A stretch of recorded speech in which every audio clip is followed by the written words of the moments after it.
Hi, this is Gmax 1.2 for the beginning modeler video number 14. We're talking about Canopy windows. This is part 3 of the Canopy series. Our objective in this video is to cut in the Canopy windows. Hi, my name is Milton Shupe, and we're going to talk about how we're going to use tools and a Boolean tool to cut Canopy windows in the Canopy we created in the previous video. Referring back to that, you see now we have a very nicely shaped canopy. We both vertically and horizontally, as tested by viewing it here against the 3 view. And now that we have that, once we got that, we used the Boolean operation and the fuselage as a cutting tool to cut precisely along the excess polys off of this shape, precisely along the fuselage surface here, to give us a very tight and precise fit of the canopy shape on top of the fuselage. Now that we have that, we're ready to deal with windows. What we're going to do is build the cutting tools to cut out these windows. We'll use the Boolean tool to cut out these shapes. We'll clean up and validate the window shapes, and I'll show you how to round the window corners and detach the window polys. So with that, let's get started. Basically, once you have the surface ready, you're free to go ahead and cut out these window shapes as you see here. And what we'll use to do that is, use just standard primitives, use boxes in this case because of the shape. And we'll just come in here and create a box about the height and width that we want. And once we get this length and width the way we want, then we need to push on the mouse to give it some width. And then we go to the top view and understand that since we're cutting on both sides of this, that we need to move this box into position. And we'll do that to make sure it comes out both sides. Yeah, we're good there, and we just are good there. Move it out a little bit more. And that's essentially how we create the box, and then we want to get the shape just so, and relative to all the other windows that's going to be in this. And if you look at these window frames, they're pretty fat, they're pretty thick. They're probably, if I were to measure these with a tape tool, they'd probably be 2 or 3 inches wide. So like, where do you put these things? How big do you make them? And whatever. You just have to use your best judgment.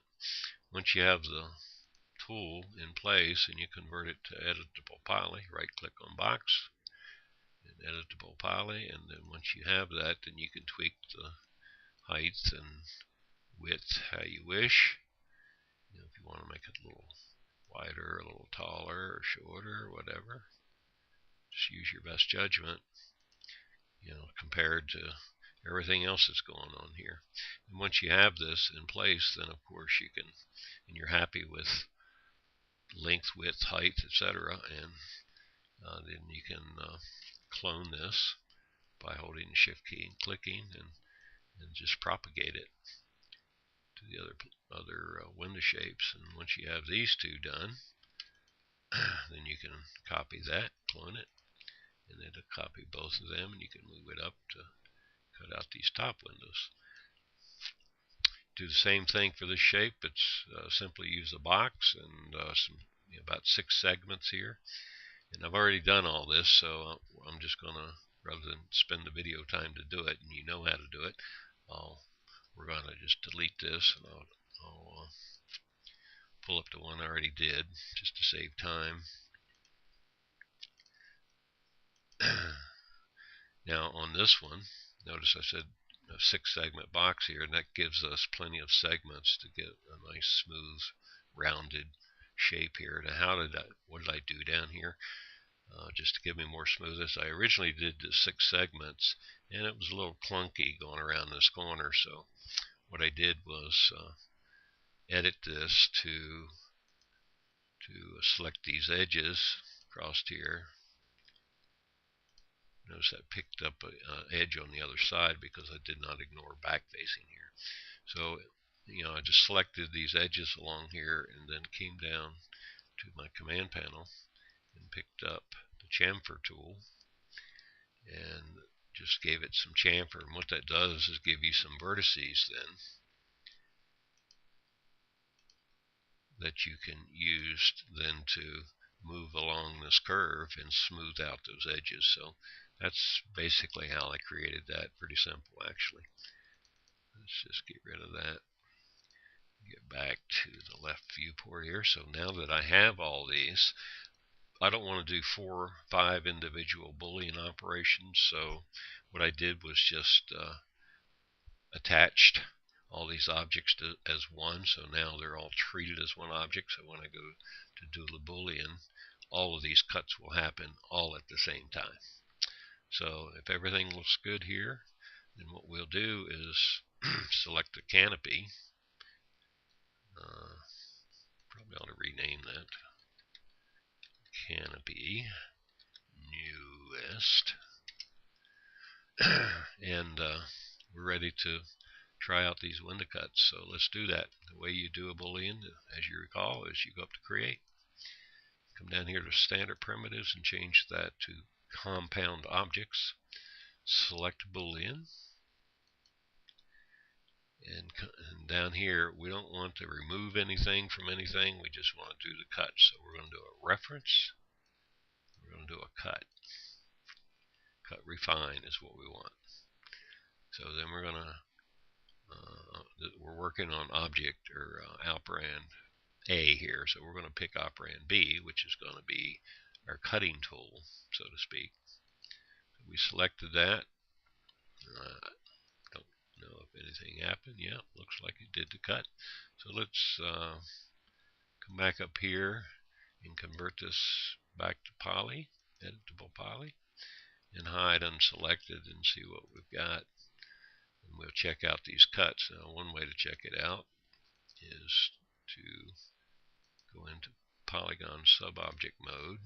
Sometimes that'll highlight for you. Not sure why it's not right now. But you can see all the windows are cut all the way around. You can see by this shadowing here that there's probably some cleanup of vertices, excess vertices there. And that simply happens when you have polygons of that may twist or whatever, and all polygons are made up of at least 2 faces. So there's a face edge across this polygon, and notice it's being cut a couple different ways here. Same way with this one here. So when you have that, you usually have some excess vertices that you can weld together and clean up the mesh. But these are actually good cuts. Now, one way to look at that is to go into vertice mode, sub-object mode. You can see that wherever there's a cross in that cut to the existing poly lines, that you'll have vertices. Now, when you're between these major polylines, you may get some excess vertices. And when you go select them, notice this says 2 vertices. This probably is only 1. Here you got 2 that's close together. Now you can take the time and clean up some of these like this that's on a straight line. They're easy to just weld together. This one here, that's a single. When they look a little fat, it's a good indication that there's more than one there. So when you zoom in on these, you want to go ahead and clean up this mesh so that it doesn't impact your smooth look to your final deal here. So I'm not gonna do all this cleanup for you right now, but just know that you got to go through and clean these up. Let's just demonstrate how you do this. Come down to weld selected. So of these 2, hopefully it will just bring them together as one. Now, unless you want to rebuild all this mesh, you have to leave that vertex there. Cleaning up this situation is not necessarily necessary, because if you delete this so-called excess vertex here, you're going to have to rebuild this mesh and all of this mesh. So if you want to take the time to do it, great.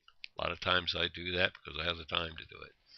And same thing here. It's hard to move this vertex down on top of this and then weld it, simply because they're at different angles, and you have to, it just takes a little time. You'd have to move this straight out and straight down, then you can weld it together.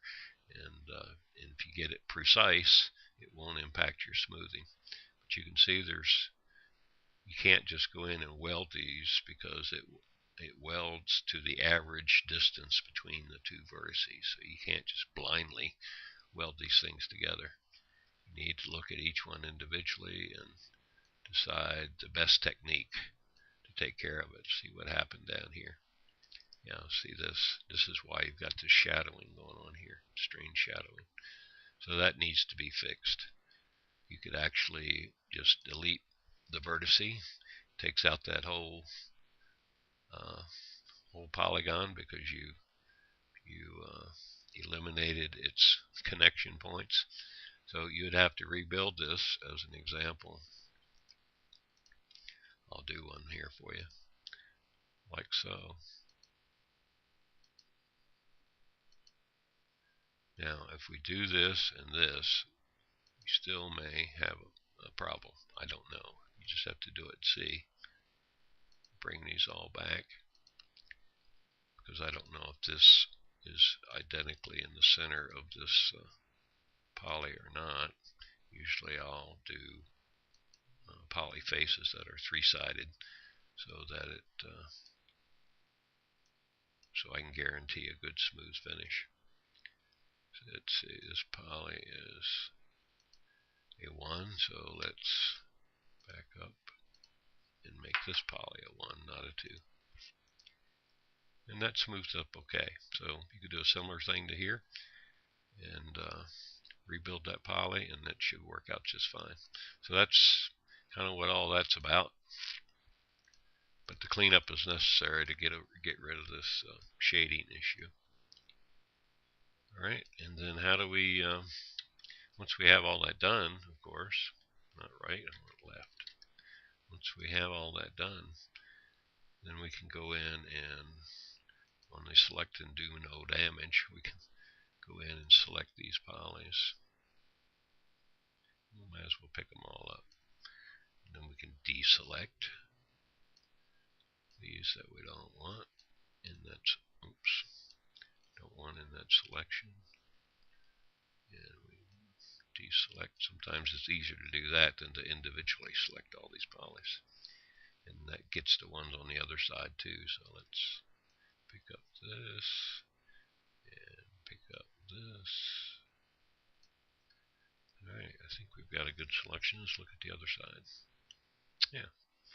Alright, let's pick up these. We have to zoom in here to get this. Oh, got it. And this, and this. Now just for effect, let's go to customize viewport and shade selected faces.